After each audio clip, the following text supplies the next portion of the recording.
bienvenue pour cette nouvelle présentation du City Geek.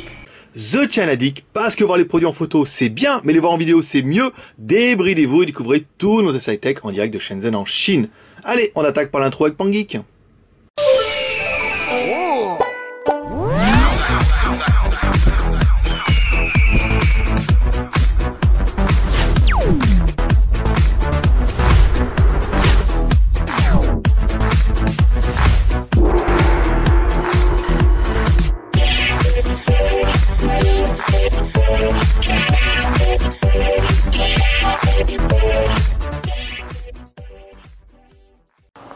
La petite parenthèse du jour pour dire que oui, on travaille. En fait, si vous êtes allé sur le blog, vous allez voir qu'en fait, aujourd'hui, jeudi, vendredi et samedi, c'est férié en Chine. Oui, c'est un peu la fête des morts ici ou la fête de la nature où on sort dehors. Donc c'est vrai qu'en Chine, on travaille. Nous, comme on est français, on travaille aussi les jours fériés chinois. Et comme on est en Chine, on travaille aussi le jour de Pâques ou le lundi Pâques. Comme vous voudrez. Et ouais, c'est un peu ça le City Geek. On travaille tout le temps. Allez, on attaque par le test parce qu'il y en a un, puis il y en a un autre demain et après-demain. Et c'est pas comme ça qu'on va y arriver. Allez, à tout de suite le test. Aujourd'hui, aujourd'hui, c'est jeudi. Et le jeudi, c'est le test. Et puis vendredi, ça sera le test aussi. Et peut-être samedi, si vous êtes sage. Moi, pas sûr. Peut-être lundi. Peut-être on vous fera attendre. Bon, aujourd'hui, on va vous tester le deuxième Lenovo qui nous est arrivé. Le Lenovo A789. Donc le A789, il y en a beaucoup qui vont dire, ouais, mais c'est pas assez. Non, mais non, c'est inadmissible. Attendez, le Lenovo A789, c'est vraiment un entrée de gamme. Aujourd'hui, c'est un petit smartphone qui est quand même plus qu'honorable. Et au moins, c'est un Lenovo, et vous allez voir quand même, il a, des trucs qui vont faire hurler certains, même pas de HD, même pas de, mais il a quand même des avantages. On va regarder ça tout de suite. En fait, au niveau du design, alors le design est assez intéressant, et en fait, l'appareil a l'air plus lourd qu'il n'est vraiment. Quand on regarde un peu, vous voyez, il est quand même assez épais, il a une forme assez compacte, ça, c'est personnellement, pour moi, c'est plutôt un gage de qualité. Il est compact, on va dire, s'il tombe, en théorie, il devrait bien s'en remettre au moins quelques fois. Donc il a un design qui est sobre, ça c'est assez intéressant. C'est un petit téléphone, c'est un 4 pouces, mais pour les personnes qui recherchent un téléphone qui fasse pas 8 pouces et demi, et là forcément ça va les intéresser. Donc à l'arrière on retrouve quoi? Deux cartes SIM. Donc l'emplacement des cartes SIM c'est pas très pratique, mais oui, on peut bien en mettre deux. Une carte SIM qui est GSM et une carte SIM qui est 3G WCDMA. Un emplacement micro SD qu'on a inséré nous ici. Une batterie qui est honorable, c'est une batterie de 2000 mAh. Signé Lenovo. Donc on va la mettre directement dans son emplacement, ici, voilà. Le cache, le cache est en bonne facture, il est assez costaud, vous voyez, il y a une espèce de... Vous voyez comment c'est fait? Et c'est plutôt bien. Moi, personnellement, j'aime assez bien ce téléphone, même si aujourd'hui, c'est pas un téléphone qui correspond à ma demande. Mais moi, je suis convaincu qu'il y a pas mal de personnes qui vont trouver ce téléphone assez intéressant, surtout au rapport prix. Et puis, pour ce qu'ils en font, c'est-à-dire, souvent, on fait pas bien grand-chose avec les smartphones. Mais on en voudrait un qui fasse les dosettes Senseo et qui fasse aussi les Nespresso. Sinon, il en manque un des deux. Donc c'est bien Lenovo. La présentation, donc double SIM c'est bon, la batterie on a fait. La connexion, donc sur le dessus on retrouve une connectique micro USB, un jack 3.5, bouton power on off. Sur le côté droit on va retrouver bouton volume plus moins. Vous voyez, un peu en forme de triangulaire, donc là c'est pas mal. Ici on a un bouton, ça doit être le bouton pour faire la photo rapidement. Sous le dessous, rien, hop, on va bien fermer le cache. À l'arrière, on retrouve un appareil photo. Et maintenant, comme je me suis fait carotte hier, je le sais bien, il n'y a pas de flash. Non, mais il y a un appareil photo arrière, qui est bien, qui est signé Lenovo, avec un haut-parleur. Donc l'appareil est plutôt, il est plutôt joli, bien fini. Et moi, personnellement, j'aime beaucoup ce design. Donc, au niveau de l'écran. Alors, pour l'écran, il faut mètre pouce. D'ailleurs, si vous êtes un peu motivé, on va vous dire, voilà ce que nous, on a trouvé en mètre pouce. Et donc si vous pouvez faire mieux, n'hésitez pas vous pourrez pas faire pire, mais vous pourrez faire mieux. Donc on voudrait faire un truc avec mètre pouce et tout, mais en train de penser à ça. Donc la taille de l'écran, tac, vous voyez, là c'est un 4 pouces, ça trompe pas, et pas besoin de tricher, on n'aura pas plus que 4 pouces, donc c'est plutôt bien. Ici on va allumer l'appareil, tac, on va directement aller voir au niveau de l'écran, et après on fera le on toutou. Vous pouvez attendre un petit peu, attendez quand même. Ici l'écran. Donc quand on allume Z-Device, qui est assez intéressant, on se rend compte déjà qu'il n'y a pas de compas, ça c'est pas très grave. Et au niveau de l'écran, alors au niveau de l'écran, test, donc la résolution de l'écran c'est bien du 800 par 400. Alors là, la moitié qui vont dire, oh là, mais mon Dieu, il n'y a même pas du QHD, du HD, du Full HD. Non, c'est un écran 4 pouces à l'entrée de gamme. Je peux vous dire, après, avec des tailles comme ça, HD, QHD, vous verrez pas trop la différence. Et ensuite, la densité PPI, 240. Donc là, c'est quand même plutôt bien, c'est un Lenovo, c'est normal. On va attaquer le Antutu, puisqu'il nous intéresse que ça. Donc le Antutu, ce téléphone-là, c'est un dual-core avec le MT3577, donc c'est un dual-core 1 Go. On a un score qui est en rapport avec 6000 points. 6000 points, c'est bien. Personnellement, on a le téléphone avec 105-117, on était plutôt dans les 5005, 5007. Là, 6000, c'est un bon petit score pour un bon petit téléphone. Donc c'est bien Lenovo A789, c'est bien un Lenovo, c'est bien 105-117, sans vous l'a dit la fréquence. C'est un dual-core 2 fois 1 GHz, la résolution de l'écran 480 par 800, ça c'est normal. La RAM, eh oui, la RAM 512, c'est un petit téléphone, c'est pas un gros téléphone. L'appareil photo 5 millions de pixels, la version Android, c'est du 4.00. Alors on va regarder ça, hop. Donc le téléphone, comme c'est un téléphone qui est destiné à la Chine avant tout, on a les IMEI en 86. Bon, c'est pas très gênant, mais on a eu oui dire qu'il y avait des petits problèmes avec Orange. Apparemment non, parce que quand on vous a demandé si vous aviez un téléphone en 86 et les IMEI, si vous avez IMEI en 86 et un téléphone en Orange, eh ben on n'a pas eu de gens qui ont dit mais non ça ne marche pas et tout. Mais en fait ça a l'air de plus ou moins fonctionner maintenant. 364 66 33 dièse étoile. Hop. Donc Engineering Mode. Alors maintenant, ils ont tout mis à l'envers. Batterie log, touchscreen, GPS, audio, caméra, network info. Ici, c'est pas ça. Hop, on va se mettre ici. Auto, GPS, localisation, display, memory, power, baseband. Non, c'est pas ça non plus. Merde, je trouve pas. Modem, DPS, bande mode. Eh oui, c'était là. On avait vu ça la dernière fois. Donc, la première, qui est bien GSM et 3G, donc le GSM on a bien toutes les fréquences, et on a la 3G, on a bien du WCDMA 2000 et WCDMA 900. Donc ça, c'est bien, c'est fait. Ensuite, la mémoire, alors on va attaquer la mémoire, ici. On va regarder, hop, les réglages, ici. Donc, stockage, donc le téléphone, stockage téléphone, ici. Il nous reste 1 giga de libre, et l'espace total, donc là, c'est le stockage téléphone, c'est bien c'est pas là, ici, voilà. C'est bien un 4 Go, donc il reste 1 Go 83 ici. Hop, on va regarder les applications, la RAM. Alors il y en a beaucoup qui vont dire oui, mais c'est pas assez, on voudrait plus. Bon, faut savoir, vous n'allez pas utiliser. Voilà, la RAM utilisée 128 Go de RAM, il reste quand même 626 de libre. Alors là, 600 plus 100, ça fait pas 512, ça fait 1 Go de RAM. Alors, où c'est que j'aurais pu me tromper? Bah merde alors.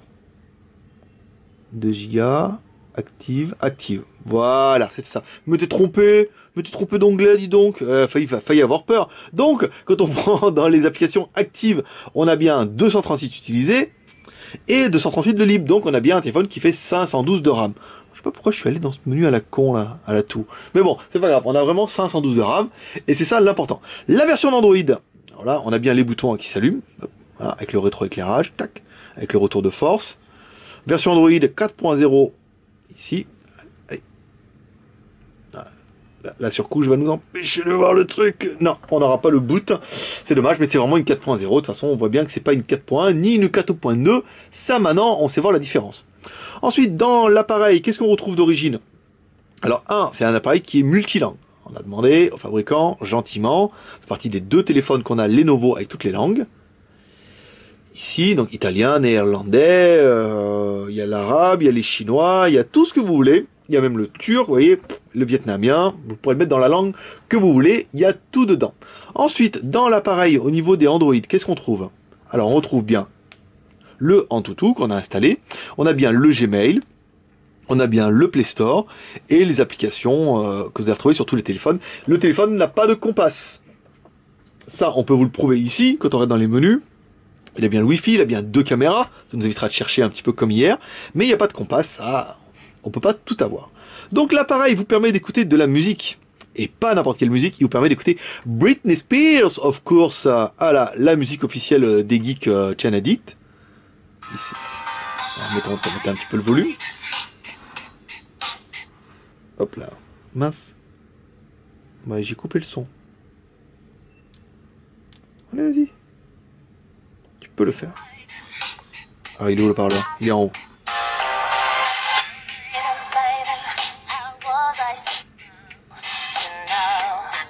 Bah, c'est bien, hein. Écoutez, c'est du Lenovo, hein, donc le son est correct, pas très fort, mais correct, hein. Ça permet vraiment d'écouter de la musique, mais le gros intérêt d'écouter de la musique avec ça, ça sera vraiment avec les écouteurs. Ensuite, les vidéos en Full HD. Alors là, le MT6589, ne lisant pas les Full HD, on va vous le faire voir quand même. Non, le MT6517, j'ai dit une bêtise, voilà.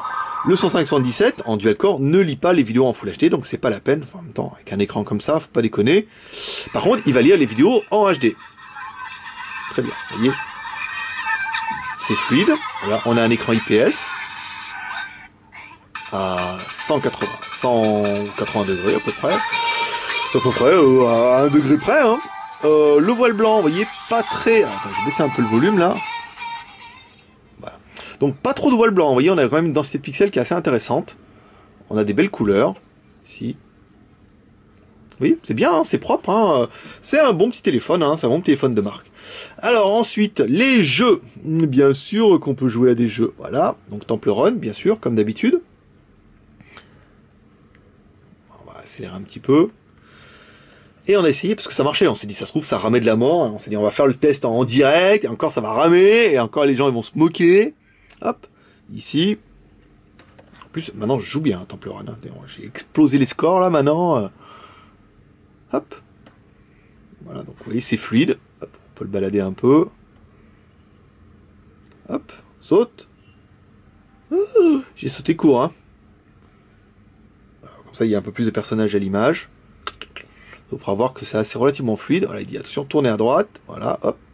Ensuite, hop, au premier croisement, tournez à gauche. Hop, tournez à gauche, voilà. Encore à gauche, hein. Faites demi-tour, non, faites pas demi-tour, là, on va passer sous le truc, hop là, trop génial, hop là, le feu, hop, dessous, hop, moi je vois bien, c'est me faire rattraper par l'espèce d'orang-outan, là, avec le masque, ici, là, on va mettre ça à droite, hop, vous voyez, hop, l'écran IPS, il passe bien, on arrive encore à voir l'image, hop, les petits points, ici, hop, à droite, à gauche, très bon travail, qui me dit. Hop, ça c'est bon, nice job. Hop. Voilà, donc bon, après le jeu ça fonctionne, c'est pas trop l'intérêt du téléphone. Ensuite, les photos. Alors oui, ah voilà, me voilà, on a bien une caméra frontale ici. Bon par contre la résolution, bah, c'est le minimum. Voilà, c'est du VGA, donc c'est du 0,3 mégapixels. Alors vous allez dire, oui, c'est pas assez. Ben, c'est quand même mieux qu'hier, il n'y en avait pas. Ha, au moins comme ça, c'est pas mal. Donc là, trêve de plaisanterie, on va revenir là. Comment je peux enlever ça? Voilà, on va mettre la caméra arrière. On va essayer de faire une petite photo. Voilà. Donc la caméra arrière, c'est du mémoire, hop, 8 millions de pixels, 5 millions. 5 millions de pixels, c'est pas mal. Ici, on va revenir, tac, faire une petite photo. Oh, un petit bruit, vraiment un petit bruit, hein. On n'a pas eu de gros flash en disant... Voilà. Quand même, dans une boîte, les Pangeek, ils sont bien, vous voyez, ça sature pas. C'est un bon appareil photo. Vaut mieux un bon 5 qu'un mauvais 8, ou qu'un un pire 13, un mauvais 13. Là au moins vous êtes bien. Le GPS, on a testé 60... Alors attendez, je l'ai noté, ça. 66 secondes, détection de GPS extérieur. Voilà, là on est vraiment dans la cour des téléphones de marque avec du Lenovo, ça c'est bien. L'appareil, bien sûr, intègre le Fifi et le Bluetooth. Le Riri et le Loulou n'étant pas venu, hop, le Fifi, le Bluetooth, on a, ça c'est sans problème. Ça va nous permettre d'aller voir directement la fiche produit, ici, hop, sur Skyphone. Alors est-ce que le GPS ça marche pas bien? Vous voyez hein, le petit détail qu'il fait au niveau de la batterie. Vous voyez, on a un cercle avec marqué 41. Pour vous, c'est peut-être rien, mais pour moi, ça veut dire beaucoup. Parce que des fois, on a une petite batterie à la con, et là, c'est vrai que c'est plutôt intéressant de voir ça un petit peu différemment d'autres modèles de la gamme. Qu'est-ce qu'on a aimé, nous, pour le téléphone? Eh ben, on a bien aimé le fait que ce soit un Lenovo. Ah, ça, c'est la classe. Le processeur dual-core, ça, c'est très bien. Le dual-SIM, c'est bien. Les 4 Go de ROM, c'est bien. L'écran 4 pouces en IPS, c'est parfait. Un appareil photo 5 millions de pixels. Une batterie 2000 mAh. Le téléphone intègre aussi le Wi-Fi, le Bluetooth, le GPS et la radio. La radio FM. Je sais qu'il y a pas mal de personnes. Alors, c'est comme le Compass. Non, on n'a pas encore trouvé à quoi ça servait. Mais, la personne qui dit, oui, mais moi, il me faut la radio parce que je suis un gros fan de la radio et il me la faut. Ben, vous aurez la radio. Ça, c'est bien. On aura bien aimé le prix, 139 €. Voilà, 139 €, vous avez un petit téléphone, un petit smartphone de marque qui fonctionne plutôt bien. Les points fidélité, moins 3,40 €, ça vous fait un téléphone à un peu plus de 135 €. Vous avez quand même un bon petit smartphone qui est dual core et qui est, encore une fois, une marque et pas un modèle de Shanzai. Donc ça, forcément, ça se paye un peu. Qu'est-ce qu'on regrettera sur l'appareil? Bah, les 512 de RAM. Pour beaucoup, ça va pas être assez. Personnellement, pour la plupart, c'est largement suffisant. Même Maxime, vous voyez, Maxime, il a un vieux téléphone tout pourri avec 512, et bon, il craque depuis peu, mais il a tenu un bon moment avec, donc la preuve c'est que c'est pas mal. On regrettera la résolution de l'écran, 480 par 800, c'est limite, mais il y a pas mal de gens qui disent, oh, 480 par 800, on va voir les pixels, allez, quand on zoome à fond, on voit les... Enfin, nous on les voit pas, mais les gens, vous savez, on a des membres qui ont des yeux de lynx ou des yeux d'aigle, hein, ils arrivent à voir les pixels, donc voilà. Et puis la caméra frontale, 0,3 mégapixels, il est clair qu'aujourd'hui, quand même, ils auraient pu mettre une caméra un peu plus que ça, au moins 1 million de pixels, mais ça après c'est vraiment une politique de la marque et personnellement à ce prix-là on va pas se plaindre. Voilà, si vous aimez cette vidéo, n'hésitez pas à laisser plein de commentaires et à la partager comme d'habitude sur Facebook, sur Twitter et sur Google+. Vous pouvez rejoindre la grande famille des geeks Channadic 1 sur le blog jtgeek.com. Vous allez ici, hop, là vous avez la version mobile mais vous verrez la version internet. Vous pouvez aller également sur le forum, rejoindre nos 11 000, bientôt 12 000 membres sur le forum qui est googlisé à mort maintenant, vous allez voir, on va être de plus en plus nombreux. Vous pouvez nous rejoindre sur notre page Facebook en disant j'aime la page Un Geek à Shenzhen, ça c'est normal. Vous pouvez nous suivre sur Twitter, sur Google+. Et si vous voulez recevoir cette vidéo avant tout le monde, c'est-à-dire jeudi, ou vous voulez pas attendre vendredi de l'avoir sur le blog, vous vous abonnez en haut à droite, il y a un petit lien. Abonnez-vous, hop, à notre chaîne YouTube, vous recevrez la vidéo jeudi si vous êtes abonné, sinon vous la verrez sur le blog vendredi. Et vous pouvez nous encourager en laissant un pouce vert, 20 minutes de kiff. Donc vous voyez, pour tenir jusqu'à demain, il va falloir en mettre des pouces verts. Voilà mes petits geeks, moi je vous dis à demain pour un prochain test sur le JT Geek, toujours en direct de Shenzhen en Chine. Et puis bah bon jeudi, et puis pour nous, bon jour férié, parce qu'en fait on travaille quand même, comme on l'a dit en parenthèse, aujourd'hui et demain. Donc il y aura du test. Voilà mes petits geeks, rendez-vous sur jtgeek.com et abonnez-vous en haut à droite, pouce vert, tout bien, enfin vous connaissez, c'est la routine. Allez à demain, bye bye.